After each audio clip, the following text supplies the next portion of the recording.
Corona का फैलना लगातार जारी है। इसमें डेल्टा वेरिएंट के मरीज भी हैं, ओमिक्रॉन के मरीज भी हैं। जो आंकड़े सामने आ रहे हैं वो डरा रहे हैं। मैं आंकड़ों की बात कर रहा हूं। आज कोरोना के आंकड़ों में बेतहाशा बढ़ोतरी देखी गई है। पिछले 24 घंटे में कोरोना के 37,379 नए केस सामने आए हैं। एक दिन में 37,379 नए केस, जबकि 124 मरीजों की मौत हुई है। दिल्ली के सीएम अरविंद केजरीवाल खुद कोरोना वायरस की चपेट में आ गए हैं। वहीं ओमिक्रॉन की बात करें तो नए साल पर ओमिक्रॉन की रफ्तार भी बढ़ गई है। देश में ओमिक्रॉन के मामलों की कुल संख्या बढ़कर अब 1892 हो गई है। यह तो तब है जब जीनोम सीक्वेंसिंग कम हो रही है, बहुत कम। महाराष्ट्र में 568 और दिल्ली में ओमिक्रॉन के 382 केस हैं। कोरोना के बढ़ते खतरे के बीच वैक्सीनेशन भी अब और रफ्तार पकड़ रहा है। 3 तारीख को 42,06,433 बच्चों को वैक्सीन की पहली डोज दी गई है। यानी मां बाप जल्दी से जल्दी कोशिश कर रहे हैं अपने बच्चों को वैक्सीन लगवा दें, क्योंकि तीसरी लहर आ चुकी है। अगर आप बाजार जा रहे हैं, घर से बाहर किसी काम के लिए निकल रहे हैं, तो थोड़ा संभल कर रहे। कोरोना के आंकड़े पिछले 10 दिनों में बेतहाशा बढ़े हैं। आंकड़े जरा देख लीजिए। 28 दिसंबर को देश में कोरोना के केस 6,358 थे। पिछले साल के आखिर में, जब लोग नए साल का जश्न मनाने की तैयारी कर रहे थे।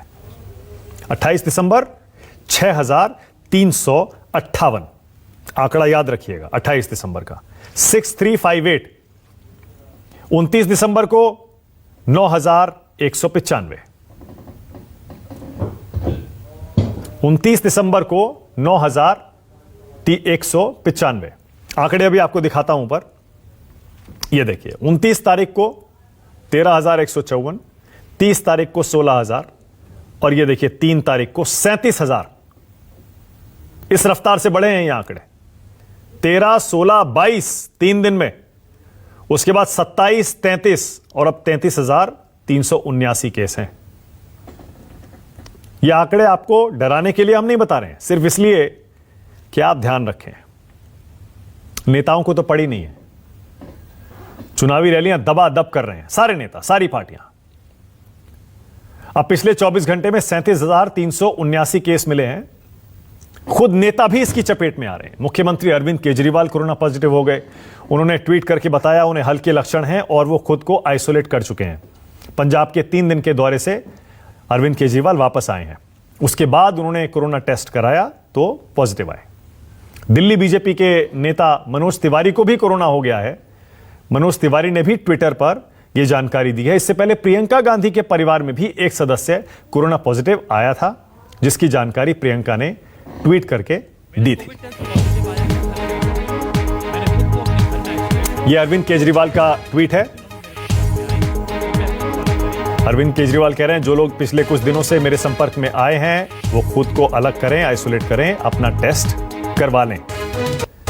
इसी तरह मनोज तिवारी 2 जनवरी की रात से ही अस्वस्थ महसूस कर रहा था, हल्का बुखार और जुकाम होने के कारण। कल उत्तराखंड रुद्रपुर प्रचार में भी नहीं जा पाया। टेस्ट में आज कोविड पॉजिटिव आया। आइसोलेट कर चुका हूं, अपना ध्यान रखें। प्रियंका गांधी का ट्वीट याद करिए कुछ दिन पहले का। मेरे परिवार के एक सदस्य और मेरे एक स्टाफ का कोविड टेस्ट पॉजिटिव आया है। मैंने भी अपना टेस्ट कराया जो फिलहाल नेगेटिव है। हालांकि डॉक्टर की सलाह पर मैंने खुद को आइसोलेट कर लिया है।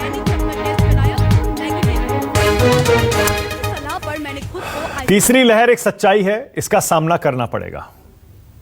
डरने की बात नहीं है, क्योंकि डरने से कुछ होने वाला है नहीं। सावधानी से इससे बचा जा सकता है। जंगल में आग की तरह इस बार कोविड का यह नया वेरिएंट ओमिक्रॉन फैल रहा है। नहीं है जितने जानलेवा पिछले वेरिएंट थे। डेल्टा था, डेल्टा प्लस था और बाकी थे। सतर्क रहना होगा। लेकिन आम आदमी सतर्क रहे, ये हम क्यों कह रहे हैं? वो इसलिए कह रहे हैं क्योंकि नेता सबकी जान खतरे में डालने पर बिल्कुल तुले हुए हैं। ये देखिए आपकी टीवी स्क्रीन पर 5 तस्वीरें। बीजेपी की रैली, समाजवादी पार्टी की रैली, कांग्रेस की रैली, आम आदमी पार्टी की रैली और भी बाकी पार्टियां हैं, बाकी नेता भी हैं। पर ये जो बड़ी पार्टियां हैं उनकी रैलियां और उनके रोड शो लगातार जारी हैं।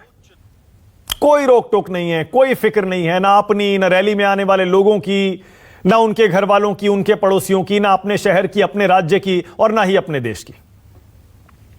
दबादब रैलियां। अब आम आदमी इन रैलियों को देखेगा तो जाहिर है वो ये सोचेगा कि नेता नहीं डर रहे, मैं क्यों डरूं? जी नहीं, आपको अपना बचाव खुद करना पड़ेगा। ये नेता तो ऐसा लगता है कि आम लोगों को मौत के मुंह में ढकेलने पर बिल्कुल तुले हुए हैं, हजारों लाखों की भीड़ जुटा रहे हैं। याद करिए, चुनाव आयोग की समीक्षा मीटिंग में एक ऐसी पार्टी नहीं थी जिसने यह कहा हो चुनाव टाल दो या रैली बंद करवा दो। अब बरेली से कांग्रेस की एक मैराथन की तस्वीर आपको दिखाता हूं। कांग्रेस ने बरेली में एक लड़कियों की, बच्चियों की मैराथन आज आयोजित की है, जब तीसरी लहर बम की तरह फूट रही है। ये देखिए जरा, छोटी छोटी बच्चियां हैं, भगदड़ में एक दूसरे के ऊपर गिरे जा रही हैं, कुछ बच्चियां घायल भी हुई हैं। सबको पता है कोविड फैल रहा है और बहुत तेजी से फैल रहा है, लेकिन फिर भी दिवस के अवसर पर हमारे प्रधानमंत्री, तो आप खुद अंदाजा लगा लीजिए, इन नेताओं के लिए आपकी जान जरूरी है, आपके बच्चों की जान जरूरी है, या अपना चुनाव प्रचार। मास्क भी नहीं है, सोशल डिस्टेंसिंग भी नहीं है, भीड़ पर भीड़।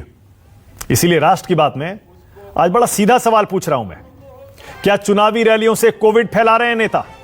आपकी जान की, हमारी जान की इनको कोई परवाह नहीं है। और दूसरा, डॉक्टर बताएंगे, डॉक्टर रवि गोडसे, क्या ओमिक्रॉन से डरना मना है या फिर डरना जरूरी है?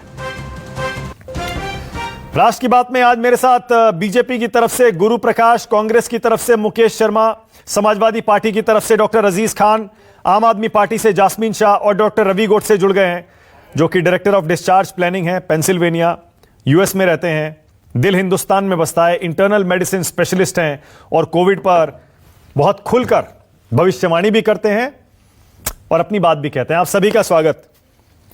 मैं सबसे पहले मुकेश शर्मा आपसे शुरू कर रहा हूं, क्योंकि बच्चियों की यह तस्वीर वाकई डराती है।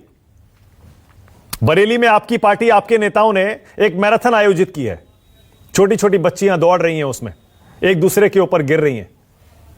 कुछ शर्म आती है मुकेश शर्मा अपने उन नेताओं पर, आपको, जिन्होंने ये बरेली में ये किया है आज, जब तीसरी लहर आ चुकी है हिंदुस्तान में? मुकेश शर्मा।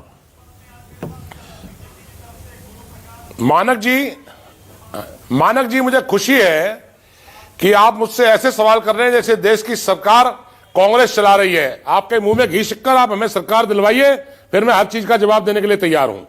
दूसरी बात मैं आपको ये कहना चाहता हूं कि देश के माननीय प्रधानमंत्री को अधिकार किसने दिया है कि इस ओमिक्रॉन की लहर में रैली करें? आप सवाल सत्ताधारी पार्टी से पहले नहीं करेंगे, आप ये सवाल भी कांग्रेस से करेंगे पहले। मुझे खुशी है आपने मान लिया है कांग्रेस मुकाबले में खड़ी हो गई है और नरेंद्र मोदी जी की सरकार जाने वाली है, यूपी से बीजेपी जाने वाली है। मुझे बड़ा आश्चर्य होता है कि देश में ना हमारी सरकार है, चुनाव आयोग जो संवैधानिक संस्था है, जिसको बीजेपी आजकल संवैधानिक संस्था रहने नहीं दे रही है। सरकार की जिम्मेदारी है और चुनाव आयोग की जिम्मेदारी है, चुनाव हो या ना हो निर्णय उनको करना है, और सवाल हमसे पूछा जा रहा है। आप योगी जी से सवाल करने की हिम्मत नहीं कर रहे हैं। उत्तर प्रदेश के अंदर आचार संहिता लागू होने से पहले जिस तरीके से फर्जीवाड़ा चल रहा है उद्घाटनों का, जो रैलियां हो रही है सरकारी पैसे का दुरुपयोग करके कोविड फैलाने के लिए, उस पर कोई सवाल नहीं करेगा। साहब ताज्जुब। अच्छा, ओके, और जहां तक सवाल मैराथन का है, हाँ बोलिए। हाँ। अरे इस देश की बच्चियों को दौड़ने का अधिकार है, किसने मना किया आपको? लेकिन मुझे ताज्जुब है। नहीं, एक सेकंड, आपका ताज्जुब खत्म हो गया, तो मैं आपसे सवाल पूछूं। प्रधानमंत्री प्रेस सिर्फ आरोप लगाने से मुकेश शर्मा बच नहीं सकते आप पूछिए। और जहां तक मेरी हिम्मत की बात है, मुझे चुनौती मत दीजिएगा। आपने अगर मेरा शुरू में पूरा का पूरा ओपनिंग एंकर लिंक सुना हो, जिसमें मैंने हर पार्टी की तस्वीरें दिखाई हैं, हर नेता की रैली की तस्वीरें दिखाई हैं, और अभी गुरु प्रकाश बैठे हैं, उनका भी नंबर आएगा, डॉक्टर अजीज खान बैठे हैं, उनका भी नंबर आएगा, लेकिन अपनी जिम्मेदारी से भागिए मत। और ये प्रधानमंत्री की रैली नहीं है, उन्होंने आपको नहीं कहा कि ये रैली करिए या मत करिए। उनसे सवाल पूछ लूंगा अभी उनके पार्टी के नेता से। पहले आप मुझे ये बताइए, आपको किसने हक दिया, आपके उन नेताओं को जो बरेली में तीसरी वेव के बीच बच्चियों को बुलाकर ऐसी भगदड़ करवा रहे हैं, उनकी जान खतरे में डाल रहे हैं, उनके घर वालों की जान खतरे में डाल रहे हैं? किसने हक दिया आपको? एक तो मानक जी, आपको मैं आपके ऊपर निजी आरोप नहीं लगा रहा, आप गलत वे में मत ले जाइए।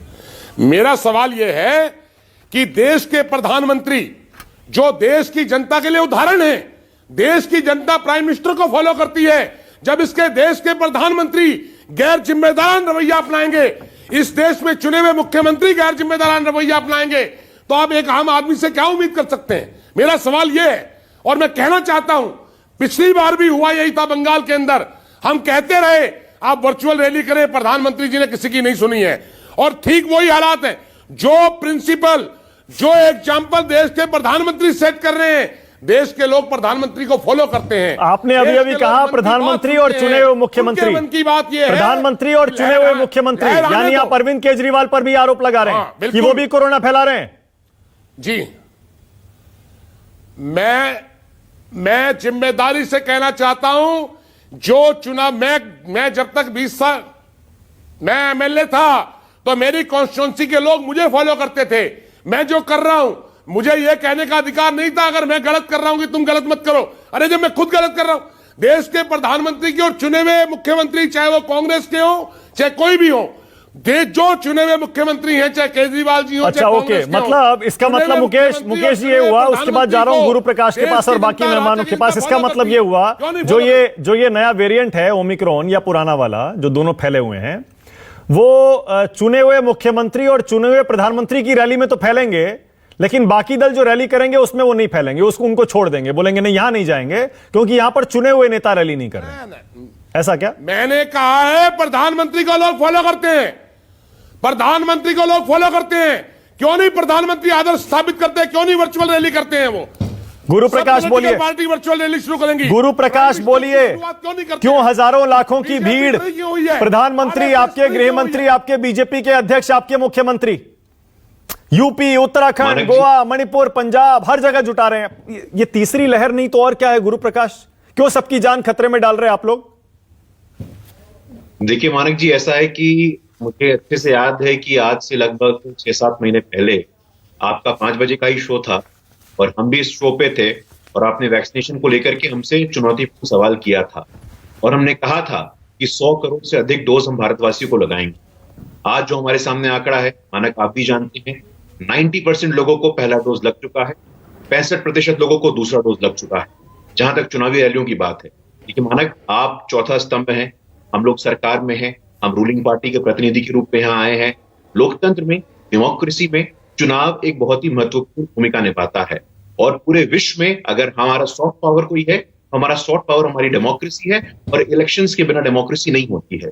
इलेक्शंस कराना किसका मैंडेट है? इलेक्शंस कराना किसका काम है? इलेक्शन कमीशन ऑफ इंडिया का। चुनाव आयोग एक स्वतंत्र, संवैधानिक, स्वायत्त संस्थान है। हम कांग्रेस के लोगों की तरह ना। गुरु प्रकाश 3 बात कह रहे हैं, एक सेकंड, गुरु प्रकाश 3 बात कही आपने 3 बात कही। सबसे पहले आपने कहा कि 90% वैक्सीनेशन हो चुका है। अभी बैठे हैं डॉक्टर गोडसे, जो लोग वैक्सीनेट हो चुके हैं उनको भी हो रहा है इन्फेक्शन, उनको भी कोविड हो रहा है। इसीलिए यह मत कहिए आपने 90% लोगों को अगर 1 डोज लगा दिया तो वो फ्री हो गए, इसीलिए आप खुलकर रैली कर सकते हैं। यह गलत कह रहे हैं आप। दूसरा, आपने कहा कि चुनाव आयोग फैसला करेगा। गुरु प्रकाश, जब तक आचार संहिता लागू नहीं होती तब तक कितनी रैली करनी है, कहां रैली करनी है नहीं करनी है, कितनी भीड़ जुटानी है, कैसा बिहेवियर करना है, यह सारे नेताओं के ऊपर होता है, आपकी पार्टी के ऊपर होता है। चुनाव आयोग को बीच में क्यों ला रहे हैं आप? क्यों चुनाव आयोग की आड़ में छिप रहे हैं? मानक जी आपने मुझे बीच में रोका। आपका सवाल मैंने नोट डाउन किया है, मैं अपनी बात पूरी कर देता हूं, फिर आप सवालों का जवाब दूंगा। हम प्रमाण पत्र देने वाले कोई नहीं होते, ना हम आपको प्रमाण पत्र देंगे, ना चुनाव आयोग के देंगे, ना सुप्रीम कोर्ट को देंगे। और यहाँ डॉक्टर साहब बैठे हैं, रवि गोडसे जी, हम लोग के साथ पहले भी पैनल में रहे हैं, वो एक्सपर्ट ओपिनियन उनका लेंगे। लेकिन ये तो सिद्ध हो चुका है कि वैक्सीनेशन जिन लोगों को लिया है उनमें हॉस्पिटलाइजेशन की नौबत नहीं है। इसका मतलब कोविड इन्फेक्शन हो जाए, हॉस्पिटल ना जाना पड़े तो कोई बात नहीं, रैली कर लो, फैलाओ कोरोना, खूब फैलाओ, जानबूझकर फैलाओ। मानक जी आप मुझे मेरी बात पूरा करने का मौका देंगे तो मैं। भाई आप ही कह रहे हैं लोकतंत्र में चुनाव बहुत जरूरी है, हमने वैक्सीनेशन कर लिया और जिसको वैक्सीनेट हो गया उसको हॉस्पिटलाइज नहीं होना पड़ता है। आप मतलब यही कह रहे हैं रैलियां चलेंगी, कोविड फैलेगा, वैक्सीनेटेड लोग हैं, कोई फर्क नहीं पड़ता, चलने दो। मानक जी, ये सेंसिटिव टॉपिक है और मैं आपके ऊपर बोलना नहीं चाहता हूं। जिस प्रकार कांग्रेस के प्रवक्ता बोल रहे थे, मैं भी आवाज ऊंचा करके बोल सकता हूं। गुरु प्रकाश, मैं भी आपसे यही दरखास्त कर रहा हूं। मेरी रिक्वेस्ट है आपसे, ये सेंसिटिव टॉपिक है जी। आपको पता है आज भी 33,000 केस आए हैं, बहुत सारे हॉस्पिटल में हैं। प्लीज थोड़ा सा मानक जी- संवेदनशीलता के साथ बात करिए। ये मत कहिए मैं वैक्सीनेशन हो गया तो रैलियां चलती रहेंगी, चुनाव जरूरी मानक जी, है, ऐसा- कोई फर्क नहीं पड़ता।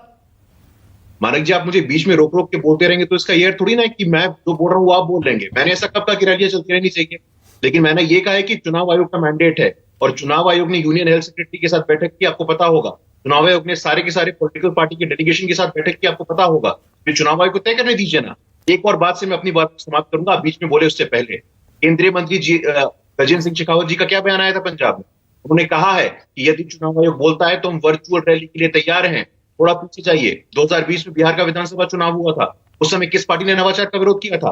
किस पार्टी ने इनोवेशन का विरोध किया था? हम तो तब भी डिजिटल रैली के लिए तैयार थे, हम आज भी वर्चुअल रैली के लिए तैयार हैं। लोगों की सुरक्षा, लोगों का स्वास्थ्य, ये सर्वोपरि है और ये कमिटमेंट आया है। अगर हम कहते हैं वैक्सीनेशन की बात, तो यही देश है जहां पोलियो और हेपेटाइटिस का वैक्सीनेशन आने में 30 साल लग गया था, 35 साल लग गया था। इसीलिए चुनाव आयोग को तय करने दीजिए, चुनाव आयोग का निर्णय। चुनाव आयोग आचार संहिता लागू होने के बाद तय करेगा, जब चुनाव की घोषणा करेगा तब बताएगा रैली में क्या करना चाहिए क्या नहीं। उससे पहले तो सब आपके हाथ में है।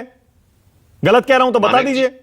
नहीं, मानक जी, तो चुनाव आयोग ने कंसल्ट नहीं किया है क्या? चुनाव आयोग किया है तो उसमें किसी भी पार्टी ने ये तो कहा नहीं कि चुनाव टाल दीजिए या रैली टाल दीजिए। सबने कहा नहीं सब ठीक है, चलने दीजिए, चुनाव जरूरी है। भाई, जिस प्रकार मानक जी आप एक लोकतंत्र के चौथे स्तंभ है, उसी प्रकार संवैधानिक संस्थान चुनाव आयोग भी है, पॉलिटिकल पार्टीज भी है। और निश्चित रूप से जब चिंता की कोई बात होगी तो चुनाव आयोग इसका कॉग्निजेंस लेगा, पॉलिटिकल पार्टीज की कॉग्निजेंस लेगी। और इसलिए मैं नहीं बोल रहा हूं महाराष्ट्र में क्या हुआ, पंजाब में क्या हुआ, उसमें जाने का कोई मतलब नहीं है। लेकिन हमारे देश ने कोविड मैनेजमेंट, कोविड लीडरशिप का एक अद्भुत उदाहरण देखा है, इससे कोई अस्वीकार नहीं कर सकता। अब पता नहीं मुझे आप क्या लॉजिक दे रहे हैं गुरु प्रकाश, मुझे सचमुच आज समझ में नहीं आ रहा। जब तक वैक्सीनेशन की रफ्तार और बाकी चीज़ों पर डिबेट होती थी तब अलग कॉन्टेक्स्ट में होती थी, मेडिकल कॉन्टेक्स्ट में होती थी। आज तो मतलब मुझे समझ ही नहीं आ रहा है। आप कह रहे हैं कि भाई वैक्सीनेशन हो गया है तो रैलियां चलने दो, चुनाव जरूरी है। किसी को होगा भी तो हॉस्पिटल तो नहीं जाएगा वो, इसीलिए चुनाव जरूरी है, चलने दीजिए सब जैसा चल रहा है। यही कह रहे हैं आप? मानक अब अंग्रेजी में कहते हैं putting words into my mouth. आपके दर्शक इतने समझदार हैं, आपके दर्शक इतने परिपक्व हैं। नहीं, आपके दर्शक परिपक्व हैं। मैंने ऐसा नहीं बोला। मैंने कहा कि निर्णय चुनाव आयोग लेगा। The ball is in the court of चुनाव आयोग, the ball is in the court of election commission of India. Election commission is an independent autonomous constitutional authority and it will act, I am sure. पिछले 2 महीने से यही हो रहा है। चुनाव आयोग के पीछे सारी पार्टियां छिप जाती हैं, कहती हैं प्रधानमंत्री फैसला लें, चुनाव आयोग फैसला ले। हम मानेंगे डॉक्टर अजीज खान, अखिलेश यादव भी अपनी विजय यात्रा लेकर निकले हुए हैं, अयोध्या पहुंचेंगे। इतनी भीड़, आपका तो मुकाबला है ना, आप तो मुख्य प्रतिद्वंद्वी है बीजेपी के। इतनी भीड़, कुछ तो कहिए डॉक्टर अजीज खान, कुछ तो बोलिए, कहिए अपने नेता से, सुझाव दे दीजिए, अपने दिल की बात ही कह दीजिए और कुछ नहीं तो, कि ये भीड़ मत लगाइए, कोरोना मत फैलाइए। देखिए मानक जी, मैं अभी गुरु प्रकाश जी को सुन रहा था। देखिए वो आपसे किस कदर वाद विवाद कर रहे थे। देखिए देश में 65% अभी वैक्सीनेशन हुआ है। आज अब पूरी दुनिया बूस्टर डोज की तैयारी कर रही है। 65% वैक्सीनेट करके ये तीर मार रहे हैं। और प्रचार 100 करोड़ टीके का प्रचार ऐसे हुआ जितना वैक्सीन की कीमत नहीं थी उससे ज्यादा प्रचार में लग गया। मैं बताना चाहता हूं, देखिए मानक जी, आज ये हेल्थ इंफ्रास्ट्रक्चर पे इन्होंने कोई बात नहीं की। आप देखिए ना, आदमी को जो इतिहास पढ़ाया जाता है वो इसलिए पढ़ाया जाता है ताकि उससे नसीहत ले। हमने अपनों का जान खोया है, हमारे अपने मरे हैं पिछले लहर में। आपकी रैलियां देखकर तो नहीं लग रहा है कि उससे कोई सबक लिया है डॉक्टर अजीज खान? अरे सर मुझे अरे मानक जी, मेरे दोस्त सुनो, मैं उत्तर प्रदेश को अनाज छोड़कर मुख्यमंत्री महोदय भाग गए थे। हमारे आईडीएल बाबा भाग गए थे।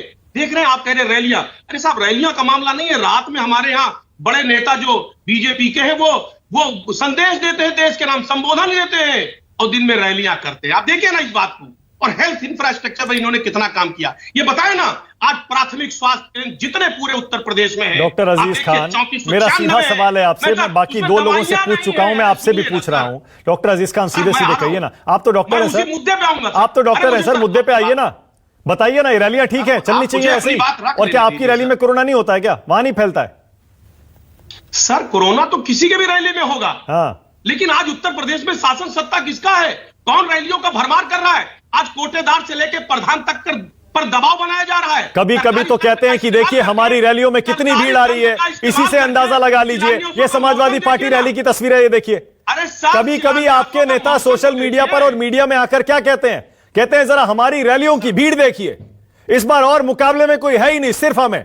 और अब कह रहे हैं कि देखिए हम थोड़ी रैली कर रहे हैं, मुझे मौका दे, हमारे विरोधी रैली कर रहे हैं, बीजेपी रैली कर रही है। सर मुझे मौका दे, सर मुझे मौका दे। ये जो शिलान्यासों का मौसम चल रहा है ना सर, शिलान्यास में थोड़े सिर्फ कोरोना फैलता है। विजय यात्रा में जो आप निकाल रहे हैं उसमें कोरोना नहीं होता है क्या? रोड शो में नहीं होता है क्या? सर बिल्कुल होता है सर, मुझे मौका दे। ये सरकारी तंत्र का जो इस्तेमाल हो रहा है, आखिर आइडियल कौन है हमारा?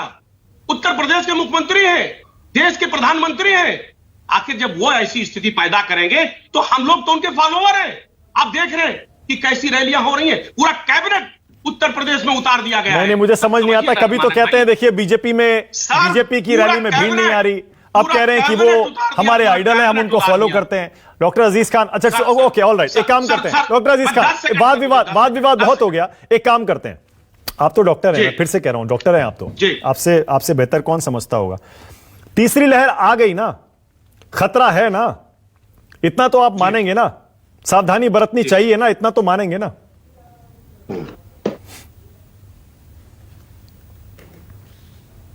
मानक जी, उसके लिए इंतजाम इस सरकार ने क्या किया? 11,000 की आबादी पर एक डॉक्टर है, 11 गुना मानक से कम है ये। सर मानिए ना मेरी बात, आज पीएचसी की संख्या 30,000 है, 30,000 पर एक डॉक्टर है, एक पीएचसी है।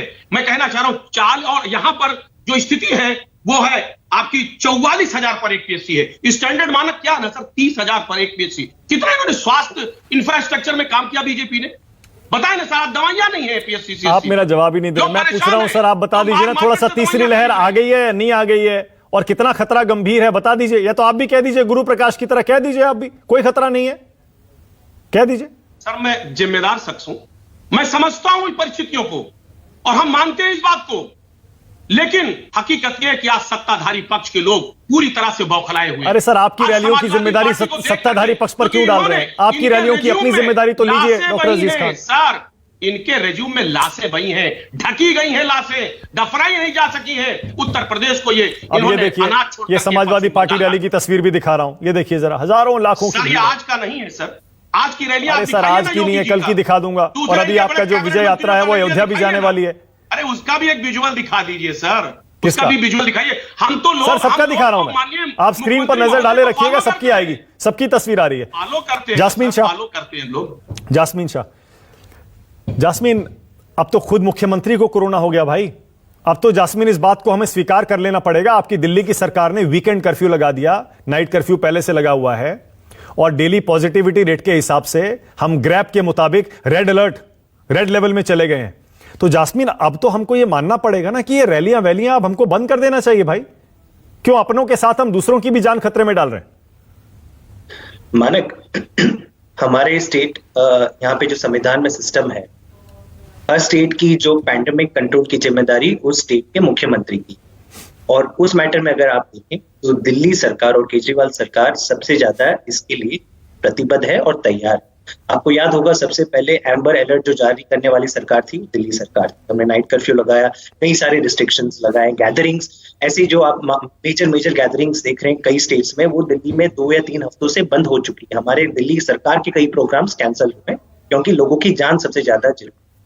तो अगर यूपी में और उत्तराखंड में और बाकी सारे स्टेट्स में बड़ी बड़ी रैलियों से अगर केसेस बढ़ रहे हैं या हॉस्पिटलाइजेशंस की केसेस ज्यादा हो रहे हैं, तो ये जिम्मेदारी लोगों ने किसको दी है? वहां के चुने हुए मुख्यमंत्री को दी है।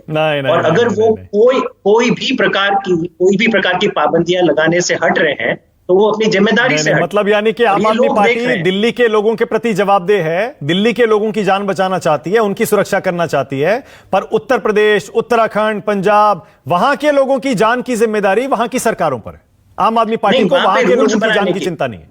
मानक एक चीज मुझे बताइए, 2 या 3 हफ्ते पहले जब दिल्ली में ओमिक्रॉन के पहले केसेस आने शुरू हो गए थे, तब हमने केंद्र सरकार से गुहार लगाई कि इंटरनेशनल फ्लाइट्स आप बंद करें क्योंकि ओमिक्रॉन वेरिएंट अफ्रीका से आया है, और जैसे बाकी सारे राज्य बाकी सारे जो देश हैं पाबंदियां लगा रहे हैं, वो आप देश में भी लगाए। तो प्रधानमंत्री ने भी कोई पाबंदियां नहीं लगाई, बाकी सारी स्टेट्स ने भी नहीं लगाई, केवल दिल्ली ने लगाई।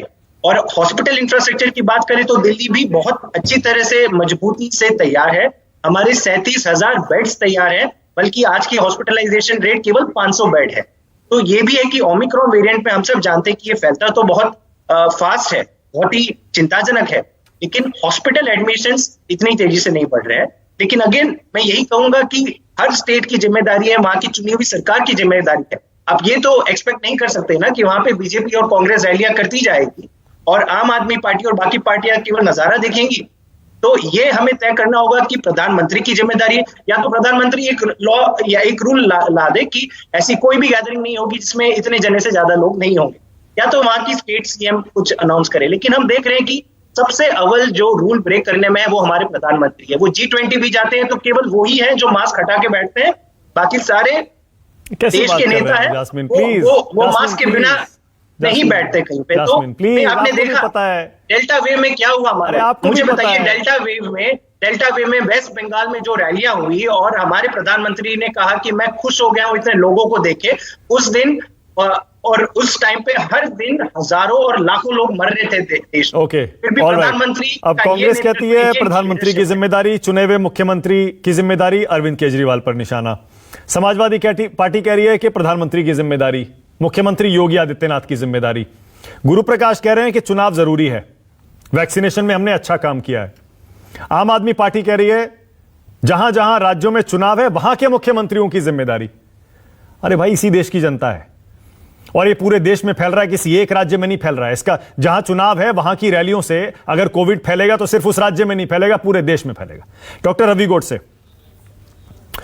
गोडसे, पहला सवाल तो ये, क्या ये रैलियां अब तीसरी वेव, आप हालांकि कहते हैं कि ये वेव नहीं है, क्या तीसरी इस लहर के बीच ये रैलियां बंद होनी चाहिए या फिर चालू रहनी चाहिए? डॉक्टर गोडसे। मुंह से हम अपने बुरा कहते नहीं फिराक, हो तो मेरे दोस्त पर बात अच्छी नहीं। तीसरी लहर, हमारे जेल में सुरंग, हमारे जेल में बगावत, हमारे मौजूदगी में आप तीसरी लहर की बात कर रहे हो। ये तीसरी लहर वगैरह कुछ नहीं आ रही है। केसेस बढ़े हैं, लेकिन आपको मुबारकबाद दूंगा, आप एक ऐसे पत्रकार हो जो केसेस को केसेस बोलते हैं। बाकी सारे पत्रकार वो केसेस को मरीज बोलते हैं। मैं इतना झगड़ा किया कि मुझे बुलाना बंद कर दिए शो पे। वो केसेस है, वो मरीज नहीं है, उसे कुछ नहीं होने वाला है। हिंदुस्तान इत्मीनान रखे, तीसरी लहर नहीं आ रही है। ये एक बात हो गई। दूसरी पॉलिटिक्स की करूंगा। आज मैं पहली बार पॉलिटिक्स के बात करूंगा। विंस्टन चर्चिल यूज्ड टू से that the strongest argument against democracy is 5 minutes with an average voter. मैं कहूंगा it could be a 5 minutes with the average party planning कि वो क्या कह रहे हैं। अगर मैं चुनाव लड़ता आज तो मैं क्या करता पता है? मैं कहता कोविड की वजह से मैं रैली नहीं कर रहा हूं, ऐसा ऐलान कर देता। ये बेस्ट तरीका है प्रचार करने का, सारी जनता उसको वोट दे देगी। देखिए मानक जी, मैं ऐसा नहीं कह रहा हूं कि रैलीज करो, लेकिन ये दोनों अलग बात है। ओके, कि ओमिक्रॉन के केसेस तो बढ़े हैं अभी रैलीज क्यों नहीं करनी चाहिए? क्योंकि ओमिक्रॉन खतरे वाला नहीं है। जब साउथ अफ्रीका का स्टडी आया था, पहले वेव में 18.9% लोग अस्पताल में गए थे, दूसरे वेव में 13.7, अभी जो कुछ आया है उसमें 4.9। लेकिन फिर भी थोड़े फार लोग भी चले जाते हैं और 1 करोड़ केसेस आए तो 1000 हॉस्पिटलाइजेशन हो सकते हैं। इसलिए अभी 1-2 हफ्ते के लिए मैं तो ये रैली वाले लोगों के साथ था कि जिंदगी कभी तो चालू होनी चाहिए।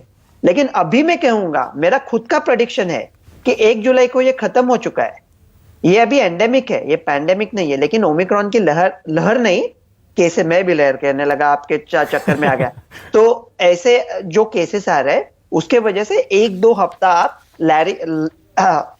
रैलीज मत करें। और एक बात क्विकली कहूंगा, अगर हम लोग जैसे बैठे हैं, ऐसा डेल्टा कोई होगा, ऐसा डेल्टा को कोई दुनिया होगी और डेल्टा का कोई मानक गुप्ता होगा, तो उनकी भी एक कॉन्फ्रेंस चल रही है अभी, और वो भी डरे हैं ओमिक्रॉन के बढ़ते हुए मामलों से, क्योंकि ओमिक्रॉन दुनिया में डेल्टा को मिटा देगा। हमें सिर्फ ओमिक्रॉन और डेल्टा की भी लड़ाई चल रही है। अभी आप जो मुझे देख रहे हो, हिंदुस्तान की जनता, आप खुश रहो, मजे में रहो। नेक्स्ट 2 वीक्स मास्क पहनते रहो, किसी को मिले मत, और एक क्विकली आइसोलेशन पे कहूंगा। अभी हमारे दिल्ली के जो चीफ मिनिस्टर है, अगर उनके संपर्क में आए हुए लोग खुद को क्वारंटाइन करते हैं, ऐसा हमने चालू किया, तो मेरे ख्याल से 7 दिन में पूरा नेशन क्वारंटाइन में चला जाएगा। पूरा आधा नेशन क्वारंटाइन में, आधा नेशन आइसोलेशन में, और इकोनॉमी डब्बे में जाएगी। अमेरिका अभी कह रहा है कि ये बंद करो पागलपंती, आइसोलेशन की वगैरह 5 दिन में खत्म करेंगे और मास्क पहन पे काम पे जाओ। काम कौन करेगा? अगर डॉक्टर साले क्वारंटाइन में और आइसोलेशन में चले गए तो काम कौन करेगा? तो ये भी सोचना पड़ेगा। मैं कहता हूं एसिम्प्टोमेटिक टेस्टिंग मत करो, सिर्फ लक्षण वाले लोगों को टेस्टिंग करके नए दवाई लाओ, और बाकी डरो मत। रैली वैली बंद करो अभी कुछ दिन के लिए। ओके डॉक्टर गोडसे, कुछ एक प्रिडिक्शंस हैं, कुछ एक एनालिसिस हैं, कुछ स्टडीज जो कह रही हैं वो ये कह रही हैं कि अगर थर्ड वेव में, आप थर्ड वेव इसे नहीं कहते, इनमें अगर केसेस हर दिन 15 से 20 लाख आते हैं, जो कि आ सकते हैं क्योंकि ये पिछले वेरिएंट के मुकाबले 4-5 गुना ज्यादा तेजी से फैल रहा है। अगर 15-20 लाख केस डेली आते हैं तो हॉस्पिटलाइजेशन 40 से 50 हजार लोगों को करना पड़ सकता है। मैं एवरेज ले रहा हूं, 40 से 50 हजार लोगों को हॉस्पिटलाइज करने की जरूरत पड़ सकती है अगर डेली 15-20 लाख केस आते हैं तो पीक पर। क्या इतना हम झेल पाएंगे? हम सेकंड वेव याद करिए जरा। मैं आपको रोकता हूं यहीं पे। यही बातें साउथ अफ्रीका के बारे में हो रही थी 2.5 हफ्ते पहले। आज साउथ अफ्रीका में कितने केस है पता है? 3084। साउथ अफ्रीका का चला गया ओमिक्रॉन, कुछ बढ़ोतरी नहीं हुई डेथ में। मैं यही प्रेडिक्ट कर रहा हूं इंडिया के लिए। लेकिन आप एक बात सही कह रहे हो कि इतने सारी तादाद में लोग केसेस आए, और अगर उनको अस्पताल की जरूरी ना भी हो तो हम अपने लोगों को जानते हैं, अगर वो डर के हॉस्पिटल के बेड अड़ाने लगे और रूमर्स आने लगे कि बेड नहीं मिल रहे, तो फिर क्रंच हो सकता है। इसलिए आप अपनी जगह पे सही है कि कहते हैं कि भीड़ मत मचाओ, रैली मत करो। अभी 1-2 हफ्ता का मतलब इतना, वो कहते हैं ना, गमे हयात से मांग के लाए थे दिन 4, 2 आरजू में कट गए, 2 इंतजार में कट गए। ठीक है, अभी 4 दिन है, बाद में प्रचार करेंगे, बाद में रैलीज करेंगे। ठीक है। अच्छा, दूसरा, और जो गुरु प्रकाश कह रहे थे, रूलिंग पार्टी बीजेपी के स्पोक्स पर्सन हैं, उन्होंने कहा कि वैक्सीनेशन एक डोज 90% लोगों को लग चुका है। तो क्या आप इससे अग्री करते हैं कि ये ओमिक्रॉन, और मेरे पास कुछ एक स्टडीज भी हैं जो ये बताती हैं कि अगर आप वैक्सीनेटेड हैं तो ओमिक्रॉन से आपको गंभीर बीमारी नहीं होती और 80% केसेस में आपको बहुत हल्का सा इंफेक्शन होता है। तो क्या डरने की जरूरत आम लोगों को भी नहीं है डॉक्टर गोडसे, जिनको खासतौर से जिनको एक भी टीका लगा हुआ है?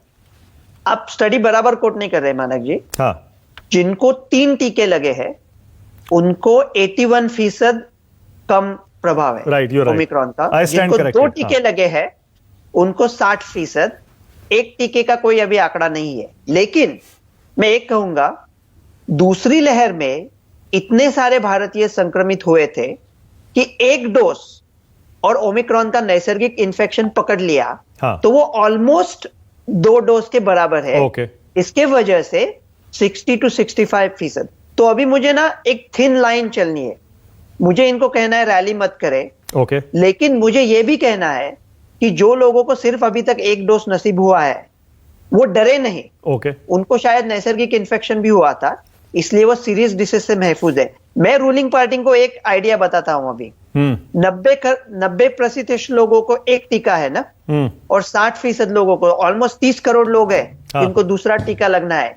उनको आज अभी इसी वक्त कोवैक्सीन दे दो।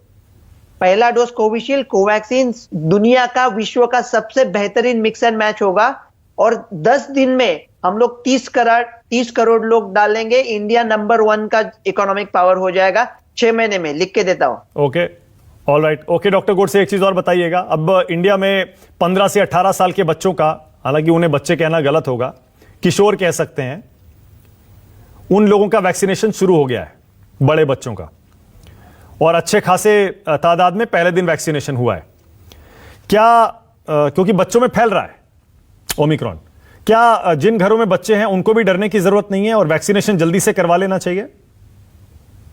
एक क्विकली पॉलिटिक्स की बात भूल गया। जो कांग्रेस की रैली की थी ना, उनको मैं कोई इल्जाम नहीं दूंगा। उन्होंने जो ये किया था ना, क्या मैराथन, हाँ, बच्चों का, हाँ, ऐसा, हाँ करिए, बच्चों का मैराथन करिए, सबको वैक्सीन दे दे। वहां पे वैक्सीन के लिए बुलाए। ऐसा मैराथन कीजिए। ओके। ये 15 और 18 के जो बच्चे हैं ना, दूसरी लहर में काफी सारे बच्चे भी इसके चपेटे में आए थे। हाँ। तो बच्चों को भी थोड़ी नैसर्गिक इम्यूनिटी है। और भारत का भविष्य हंसते हंसते वैक्सीन लेते हुए बहुत मजा आया। लेकिन सत्ताधारी पार्टी को कहूंगा, वैक्सीनेशन का काम बहुत बढ़िया किया आपने, और 2 चीज कीजिए। ये 15 के ऊपर यूएस में दिसंबर 2020 में अप्रूव किया था, 12 से 15 अप्रूव किया था मई 2021 में, और 5 से 12 अप्रूव किया था नवंबर में। हम अमेरिका के इतने पीछे क्यों है? अगर बच्चों को टीका लगवाना है तो आज भी 15 या 18 ये क्यों आप भेदभाव कर रहे हैं?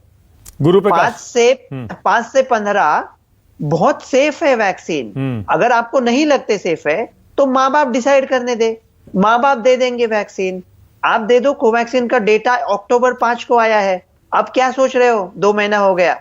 आप एक साथ में बोलते हो कि तीसरी लहर आ रही है, और दूसरे हाथ में बोलते हो कि बूस्टर लगने को 3 जनवरी लग जाएंगे, बच्चों का नहीं होगा। या तो घोड़ा बोलो या तो चतुर बोलो यार। गुरु प्रकाश बोलिए, हम कैचिंग अप क्यों कर रहे हैं? नहीं, देखिए, डॉक्टर गोडसे का मैं आभारी हूं, और डॉक्टर गोडसे को मैं ये आश्वासन देना चाहता हूं कि जिस प्रकार हमारी वैक्सीनेशन की गति अब तक रही है, और हम इसमें और प्रगति करेंगे। और विपक्ष के लोग जो मेरे ऊपर आरोप लगा रहे थे, और मैंने अच्छे से सुना कि भाई आपने तो, कांग्रेस प्रवक्ता ने 3 बार बोला, देश मोदी जी को फॉलो करता है, उत्तर प्रदेश योगी जी को फॉलो करता है, यही कारण है कि 90% वैक्सीनेशन हो गया है। वरना आपके नेता बीजेपी की वैक्सीन, आपके नेता नपुंसक करने वाली वैक्सीन, आपके नेता गाय की वाली वैक्सीन, इसीलिए वैक्सीन हेजिटेंसी आपने प्रमोट किया। वैक्सीन लगाना है, ये हमारे नेता ने बोला, हमारी नीति ने बोला, हमारे काम ने बोला। इसके लिए वैक्सीनेशन सर्वोपरि है।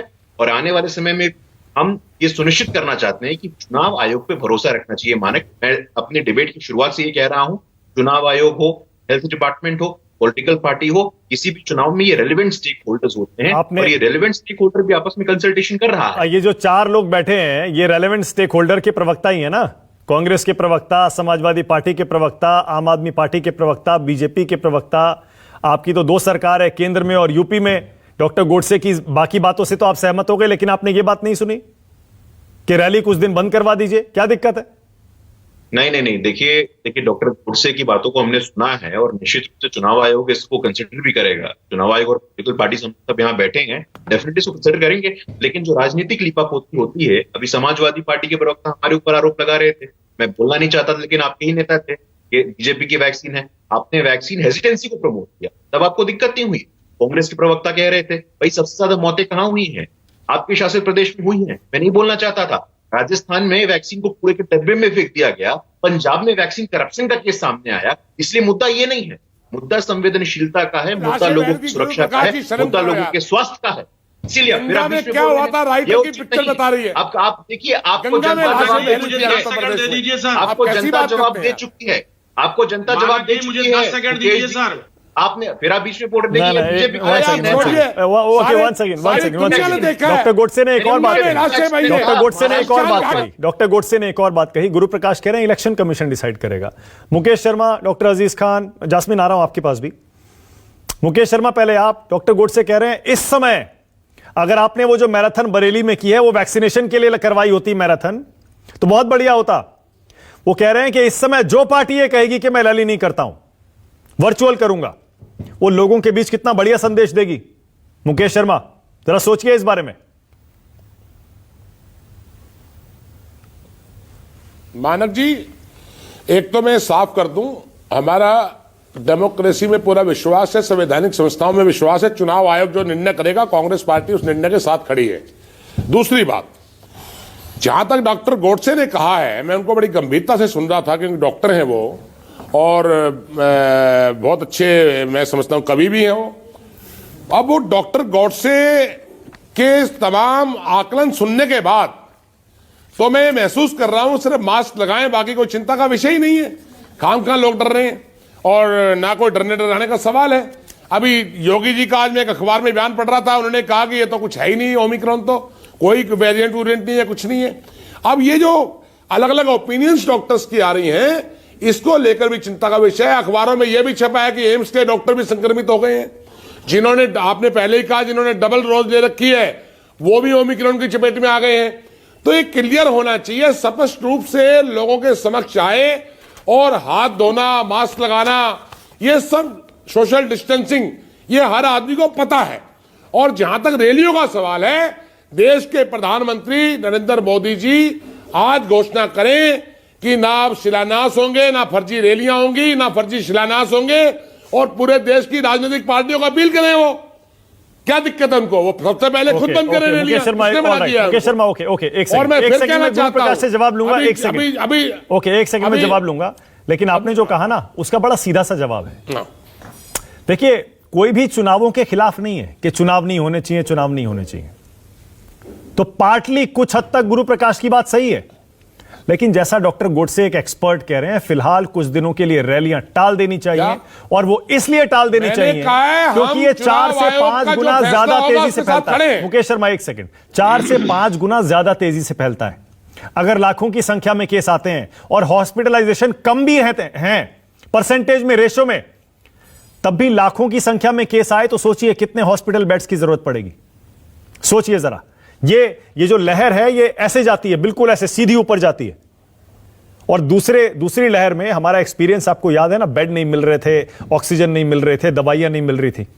हम वो स्थिति नहीं चाहते, इसीलिए हम कह रहे हैं ऐसे सुपर स्प्रेडर इवेंट्स को कुछ दिन के लिए टालना चाहिए, ताकि ये लहर यूं ना आए और ऐसे आए ताकि हमारा सिस्टम उसे झेल जाए। मुकेश शर्मा,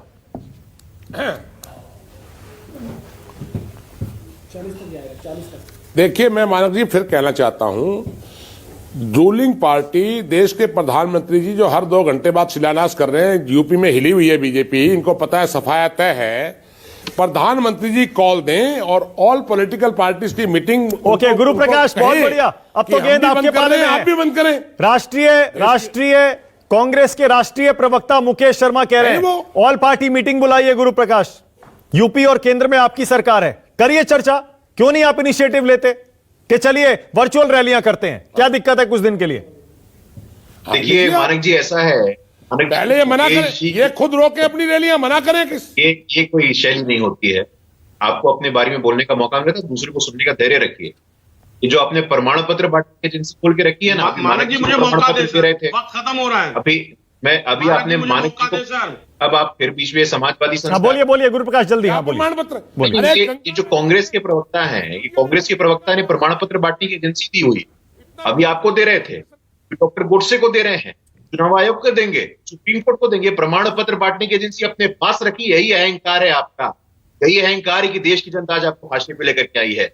और चुनाव कराना, चुनाव नहीं कराना, ये चुनाव आयोग का निर्णय होगा। समझ गया मैं, चुनाव आयोग के पाले में फिर से गए। डॉक्टर अजीज खान, जल्दी बोलिए, उसके बाद मुझे जास्मीन को भी मौका देना है। बोलिए डॉक्टर अजीज खान। देखिए मानक जी, अभी आपने लगातार सवाल किया, गुरु प्रकाश जी वो जवाब नहीं दे पाए, और जो हम डॉक्टर गोडसे को फॉलो कर रहे हैं, उनकी बात जो मैंने सुनी, उन्होंने ओवरऑल बात कही कि हेल्थ इंफ्रास्ट्रक्चर पे काम होना चाहिए, प्रिकॉशन लेना चाहिए, सावधानी बरतनी चाहिए। 2 लाख डॉक्टरों की जरूरत है उत्तर प्रदेश में, और वो डॉक्टर नहीं है। प्राथमिक स्वास्थ्य केंद्रों में दवाइयां नहीं है। एक बात सर आपको बताऊं, देखिए समाजवादी पार्टी की जहां तक बात है, वो चुनाव आयोग जो भी निर्णय लेगा जनता के हित में, वो बिल्कुल फॉलो करेगा समाजवादी पार्टी। लेकिन हकीकत यह है कि आज जो हमारे मुख्यमंत्री महोदय लगातार रैलियों पे रैलियां करते जा रहे हैं, पूरी कैबिनेट उत्तर प्रदेश में उतार दी है, और हमारा सिर्फ एक सुझाव है शासन सत्ता के लोगों से जो बैठे हैं कि पिछली जो गलतियां हुई उससे हमें रिपीट नहीं करना है, हमें हेल्थ इंफ्रास्ट्रक्चर पे काम करना है। नीति आयोग के हेल्थ इंडेक्स में देखिए उत्तर प्रदेश की क्या स्थिति है, निचले पायदान पे आ गया है, काम नहीं हो रहा है, और उसके बावजूद भी आज हम बेड का इस्तेमाल कर रहे हैं। हाँ जास्मीन, अभी आपने देखा मुकेश शर्मा कह रहे हैं प्रधानमंत्री मीटिंग बुलाएं, ऑल पार्टी मीटिंग, हम चर्चा के लिए तैयार हैं, और जहां जो वो फैसला करें खुद एक एग्जाम्पल सेट करें, बाकी सारी पार्टियां कर लेंगी। आपको भी ऐसा लगता है ये होना चाहिए? मानक, मैं आपकी बात का जवाब, और जो डॉक्टर गोडसे ने भी बहुत अच्छी बात करी कि जैसे यूएस और वेस्टर्न कंट्रीज में नए वेरिएंट के हिसाब से नए रूल्स आ रहे हैं कि केवल 5 दिन आपको आइसोलेट रखना है, नहीं रखना। पता है हमारे देश में सबसे बड़ी प्रॉब्लम या डिफरेंस क्या है अगर आप वेस्टर्न नेशंस के कंपैरिजन में करें? वहां पे पब्लिक हेल्थ एक्सपर्ट सारी नीतियां तय करते हैं कि नया वेरिएंट है, उसका एनालिसिस कीजिए और उसके हिसाब से रूल्स एंड रेगुलेशंस बनाए जो पूरे देश में लागू होते हैं। हमारे यहाँ बस ये एक देश के कहने के लिए है प्रधान सेवक इनको रात के 12 बजे एक सपना आता है कि लॉकडाउन लगा दिया जाए, ना किसी सीएम से बात करी, ना किसी एक्सपर्ट से बात करी, और लाखों लोगों को आपने तकलीफ की आग में झोंक दिया। सिमिलरली इस ओमिक्रॉन वेरिएंट की बात आई तो एक भी सीएम से अभी तक उन्होंने बात करी है। मैं स्वागत करता हूं अगर प्रधानमंत्री जी मीटिंग बुलाएं, हेल्थ एक्सपर्ट से पहले बात करें कि हेल्थ एक्सपर्ट्स क्या कहते हैं। क्या वो कहते हैं कि इतनी बड़ी बड़ी रैलियां होनी चाहिए? हम अपने स्तर पे as Delhi we are taking all the precautions. बहुत बढ़िया, प्रधानमंत्री सोचते हैं कि बहुत बढ़िया। उनको केवल रात को जब सपना आएगा तभी नहीं, आपका एक पॉइंट बहुत अच्छा है जास्मिन बहुत बढ़िया पॉइंट है। जास्मिन कह रहे हैं केंद्र सरकार को एक्सपर्ट्स का एक ओपिनियन ले लेना चाहिए कि रैलियां होनी चाहिए या नहीं होनी चाहिए। क्लोजिंग कमेंट डॉक्टर गोडसे कुछ कहना चाह रहे हैं। डॉक्टर गोडसे, ये मैं ओरिजिनल कोविड, डेल्टा, ओमिक्रॉन समझ सकता हूं, लेकिन ये 3 पार्टी समझ नहीं सकता हम भारतीयों में। ये भारत माता है, ये पार्टी 3 उसके बेटे हैं, वो तीनों खड़े हैं। पहला बेटा कहता है मेरे पास मास्क है, दूसरा कहता है मेरे पास वैक्सीन है, तीसरा कहता है मेरे पास माँ है। अरे तीनों बेटो, तीनों मास्क पहनो, माँ को वैक्सीन का बूस्टर दे दो और 1 हफ्ते के लिए घर जाओ, जो हो गई बात। डॉक्टर गोडसे इसीलिए जब अपनी एक्सपर्ट ओपिनियन देते हैं अपने स्टाइल में देते हैं, इसीलिए इतने लोकप्रिय हैं। खैर, बहुत शुक्रिया आज राष्ट्र की बात में आने के लिए आप सबका। इस चर्चा और बहस का मकसद देखिए यही था कि जो भी राजनीतिक दल बड़ी बड़ी रैली, रोड शो कर रहे हैं, उनसे यह पूछा जाए कि आपकी मंशा क्या है। क्या आपके लिए वाकई आम आदमी की जान से ज्यादा जरूरी चुनाव प्रचार है? हर पार्टी का अपना तर्क है, फैसला आपको करना है, लेकिन एक्सपर्ट की राय ध्यान रखिएगा। डॉक्टर गोडसे कह रहे हैं ओमिक्रॉन से डरना नहीं है, वैक्सीनेट हो जाइए, वैक्सीनेशन करवा लीजिए, बूस्टर लेना है बूस्टर ले लीजिए, बच्चों को वैक्सीनेट कर दीजिए और कुछ दिन के लिए सतर्कता बरतिए, बस डरना नहीं है। बहुत शुक्रिया आज राष्ट्र की बात में आने के लिए आप सबका। Thank you. छोटा सा ब्रेक ले रहा हूं, खबरें जारी है। राष्ट्र